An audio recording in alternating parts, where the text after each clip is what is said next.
This is Dr. Terry James Gingras, and this is Dr. G's ADHD chat. And we're doing this a little differently, having to play around with the technology a little bit more because we're trying to record it early and then use it later on.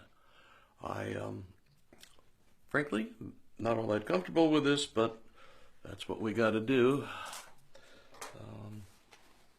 Life has sort of interfered again with a couple of different things. I mean, biggie is we had a good friend die recently, so the funeral is today, so we've got to make time to go to that. Dr. G's ADHD chat, trying to make the world safe for ADHD. Today we're talking about mentoring. Parents' role in mentoring. Now, mentoring is just a fancy word for teaching. The trick is with ADHD kids, you're talking about needing to teach them some things you probably don't need to teach other kids. You know, most of the time, other kids, neurotypicals, if you will pick up a lot of these things and not have major difficulties in these areas. But ADHD kids, based on the way their brains work, have troubles with this stuff. There are a lot of things they don't have troubles with, and we need to always remember to encourage them in those areas and teach them basically that their brains are just fine. They're just a little different from a lot of people's. And that gives them some advantages and some disadvantages, like everything else in life. You know, it's like if you're 5'2" as a freshman in high school, your basketball career is probably not going to be very productive. Let's just say it, leave it that way. The basketball coach isn't going to chase you down the hall and say, "Hey son, can I talk to you a minute?" like he would if you were 6'7". Just fact of life, one of those things you got to adapt and adjust to. Same thing that you have to do with ADHD is you have to adapt and adjust to the shortcomings, to the things that get you into trouble, and pound on those things that you're really good at. Okay, so there are a number of different areas that ADHDers need extra help with. And probably the first one is organization. ADHDers tend to look at everything as if it's one big, huge, threatening cloud hanging over their head. And it's a big, big thing, and they can't possibly get it done. You know, if the teacher says they need to turn in a 5-page paper at the end of the month, they're thinking, you know, oh my God, catastrophe. They've got this paper, they're going to have to get it done in the next 30 minutes, and it's going to be horrible and terrible and awful and all that stuff. Well, truth be known, the easiest way to handle that sort of thing is to break it down into pieces, into smaller units.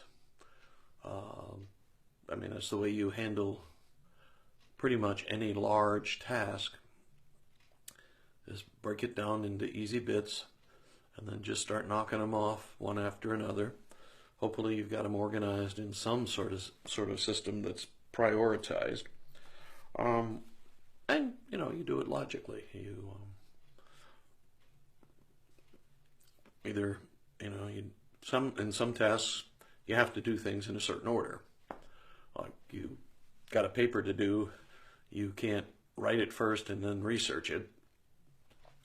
Well, some of us have tried that and it worked out okay, but generally, if you try that, you're going to really screw it up. So, you know, you have to do the research first, and then you kind of do your outline and break things down into important parts, and then you start writing.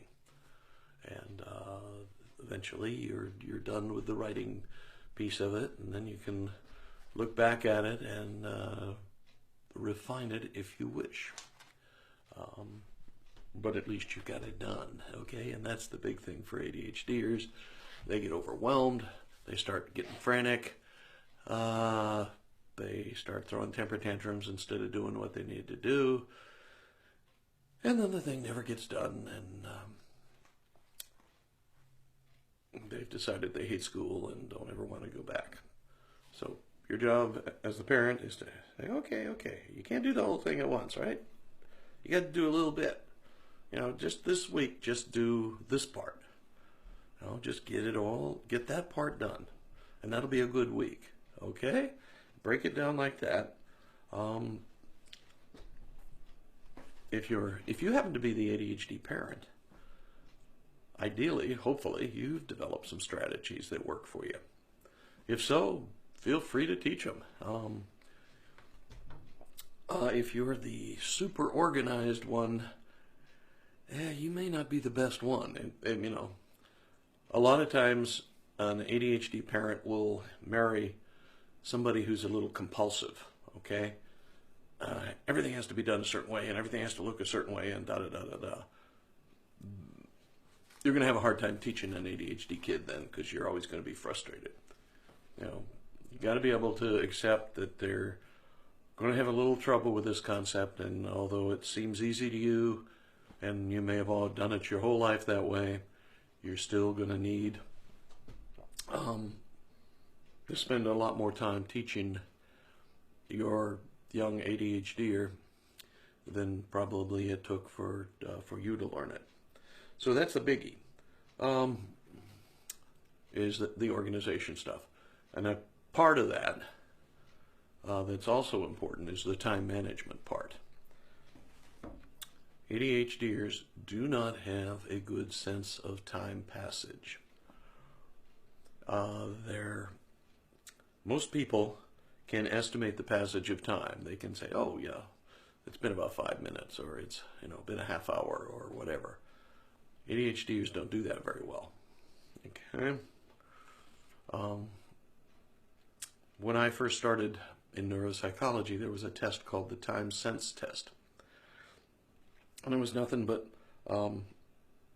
like a stopwatch, and people had to estimate when 10 seconds had passed and click the button. It didn't give people enough, or it didn't give the neuropsychologists enough information that they kept the test, but the same idea would apply to your ADHD, in the sense that they would have a hard time predicting when 10 seconds is up. And they also, therefore, have a hard time figuring out how much time a given task might take. They might be a half hour from bedtime and actually think they can finish that 5-page paper we were talking about earlier. Obviously, even with the best voice transcription system and the best dictator, you're not going to be able to finish a 5-page paper in a half hour. Especially as a school person, you're going to have a hard time with that one. So you've got to start teaching them how to manage time, and how to, since they don't have it in here to actually estimate the passage of time, they need mechanical, external, technical things that help emphasize the passage of time. One of the best ones and the most frequently recommended is a timer. Just a simple old, like a kitchen timer. There's even a technique for productivity called the Pomodoro technique, and that's based on the notion that the timer the researchers happen to be using was one of those that's shaped like a tomato, a kitchen timer, and Pomodoro is apparently Italian, I think, for tomato. And anyway, so the idea that if you can't actually naturally, intuitively monitor the passage of time accurately, if you can't tell that, oh, I've been doing this about a half hour, you're going to be frustrated. okay? Because you're going to think, my God, this is taking forever. But if you've got a timer in front of you, you are miles ahead of the game. If you have a timer in front of you, you can actually look at whatever it is, the arrow or whatever, and know where you are time-wise. I mean, you can even do it with a plain old stopwatch, or your iPhone, or your iPad, or your iWatch, or whatever, whatever you've got. But you need some external device that tells your child how much time has passed. And then it's also helpful to break down study sessions into smaller units. Usually a half hour is recommended. Typically that's about right. Sometimes with ADHD kids, once you get them started in a couple of half-hour sessions, they'll go longer. So be aware of that and adjust and adapt as that starts to happen.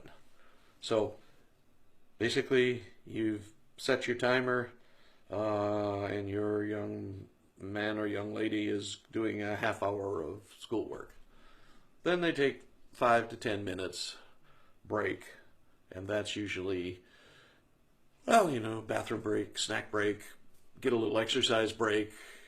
Exercise is really good if you can, do something that gives them a little quick exercise, doing some calisthenics, some push-ups, that kind of stuff, or if you've got one of those, they sell a miniature elliptical trainer that's like $100, and it's just sits on the floor, but you can move it, and so maybe they get on that for 5 minutes, just something to it also improves their attention and it reduces their frustration. Perfect, huh? Okay, then the next one is emotional regulation techniques. Okay, for the first part of this, the first part of it is that ADHDers typically have a little trouble with this, especially when they're younger. They can go off like a firecracker and throw the most amazing temper tantrums that you've ever seen. In my case, with my ADHD child, I had never seen temper tantrums quite the way he could do them. I mean, they would just go on and on and on, and they were so powerful. And and I've been in psych wards, and seen schizophrenics and bipolar people lose control, and he was right up there with it. And frankly, it scared me a little bit. I wasn't sure what was going on. Okay, not to confuse ADHDers with bipolars or schizophrenics or anything like that. It's a whole different thing. But their emotional regulation is a little bit on the weak side. A couple of things have to happen before you can teach them. One is both you and your child have to believe that emotions are something you can control. Emotions are something that you generate, not that the situation or the environment or anything else creates. You have to accept and believe that, or the rest of this stuff just doesn't matter. It won't work. If you don't believe it, it won't work. But in point of fact, we know that in general, emotions are controlled not by the situation, but by the way we look at the situation. Okay, and ADHDers, they have kind of a tough time. The minute they hit school, they're being asked to do a bunch of things that their brains really aren't designed to do. They're asked to sit still. First of all, that's a problem for them. And then they're asked to pay attention for hours and hours. That's not natural for them. Then they're asked to do a bunch of things that typically aren't very terribly entertaining, and that's not easy for them. And then there are all these other rules that they have to follow, and da-da-da-da. And there's no time to play, typically. I mean, sometimes there is, but they're they're asked to do a lot of things like that, and they get pretty frustrated. And, you know, it's actually should be expected. Uh, you know how they naturally function, how their brains work, and then you put them in that situation, it's they are going to be at least frustrated and possibly really angry. Okay, and then especially nowadays, where a lot of times they're getting homework in kindergarten, for crying out loud. Kindergarten, first grade, they get 2 hours of homework a night. That happens in my area. I think it's crazy, but nobody asked me. So anyway, so emotional regulation. First of all, you got to believe that you have control over it, that you used to do it. You make it happen. You can make it worse. You can make it better. There are some things you can do. It's a two-parter. One is the physiological arousal part. When you're angry, your body is ready for fighting and flying, running away, and all that stuff. The fight or flight response is activated. So you need to learn some techniques to calm yourself back down, okay? Eventually you'll want to have some kind of meditation or relaxation techniques. With younger kids, just some exercise, some diversion will help fairly quickly, actually. Then number two, it's changing the way you think about the situation, okay? I mean, you've probably heard of cognitive therapy.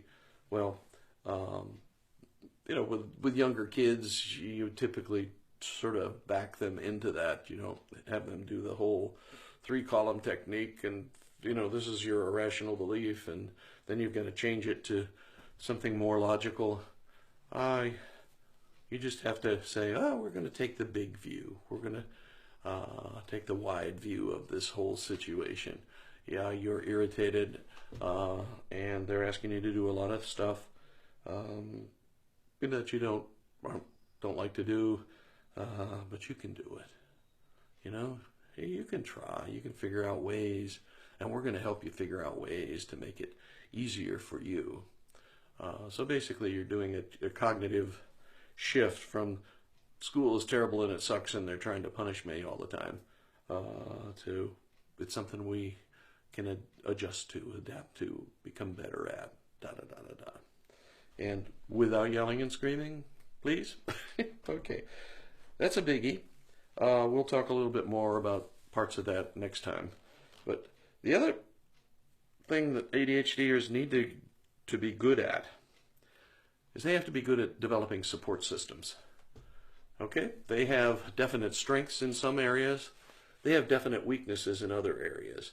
And they really need to figure out ways to make up for the weaknesses. Okay?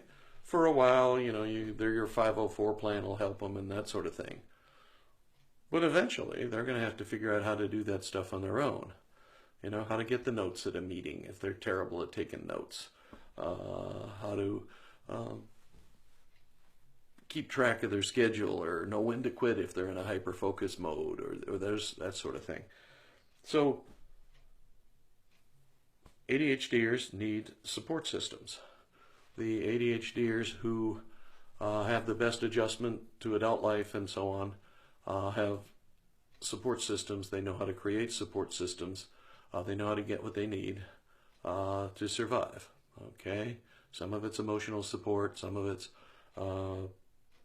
organizational support, all those sorts of things. Like I do a lot of work with entrepreneurs who have ADHD. The ones who make the best adjustments are the ones who have either a partner who's terribly, terribly organized or an administrative assistant who's really organized.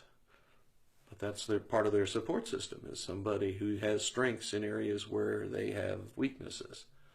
And for each child and at each stage of life, there'll be a different support system needed. And they've just got to get good, be aware of their ADHD and when it's going to cause them difficulties. Not treating it like a rubber crutch or anything, but just saying, okay, I know in meetings I tend to phase out, or in long classes I tend to phase out. and I don't pay attention very well, and I miss a lot of the notes. Okay, now presumably there is somebody in that class or in that meeting who takes really good notes. Or you can get one of those compression recorders that can, take a 40-minute lecture and squeeze it down to 20 minutes or so. That is an option. Either way, either that or go to the person who takes good notes and says, look, I'd like to work out a deal with you. Okay, I take lousy notes, and I know I do. Okay, I've tried all kinds of things, but I can't seem to get that right. And I notice you take really good notes. So how about if you give me your notes at the end of class, and I'll do what? I'll help you with the creative end of doing papers. Something like that. I mean, just you're offering something in return for something. And that's an important thing to learn. And the last thing we're going to talk about today is negotiation. You need to teach your kids negotiation. How to offer something to get something, basically. Sort of like we just talked about when they're building their support system. But you've got to start teaching them that stuff. And I mean, I see in my office, I see, like 16, 17-year-old adolescents, young men and ladies, who are still using 7th grade, or 7th grade maybe, but 7-year-old strategies, controlling the situation with their temper mostly. You've got to teach them that there's a better way, that there's a way adults do these things. And it requires negotiation. It requires that, okay, I'd really like to do this. And I know you're worried about that because of dip, dip, dip, dip. How about if, to make sure that nothing bad happens, and I'll mow the lawn next week. Whatever. I mean, but a kind of I'd like to do something. I know you're not real crazy about me doing that, but it's something that's possible, and it won't hurt me, and so I'd like to do it, and if you let me do it, then I'll do, this around the house, or that kind of thing. But teaching them negotiation rather than trying to control everything with yelling and screaming and jumping up and down. Of course, part of that's on you. Is you have to encourage them to do this. And a lot of times parents get themselves confused with drill sergeants and kind of think that they can just give orders and that's their job. Your job as a parent is to teach your kid how to function in the real world. And part of being able to function in the real world is negotiating. I don't like it when this happens, but how about if we try this? That's the way you get along in life. And you need to start teaching them early on.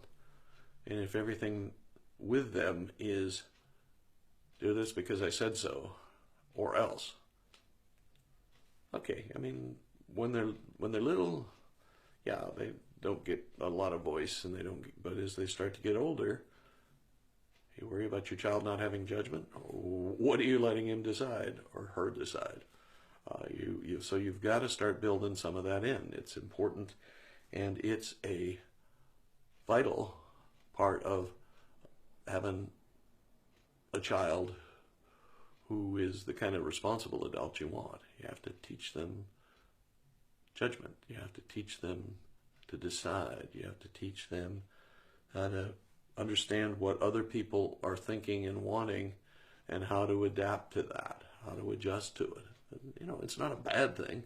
Matter of fact, a lot of ADHDers are really good at reading people. You just have to teach them the rest of that. The idea of negotiating, of giving a little to get a little.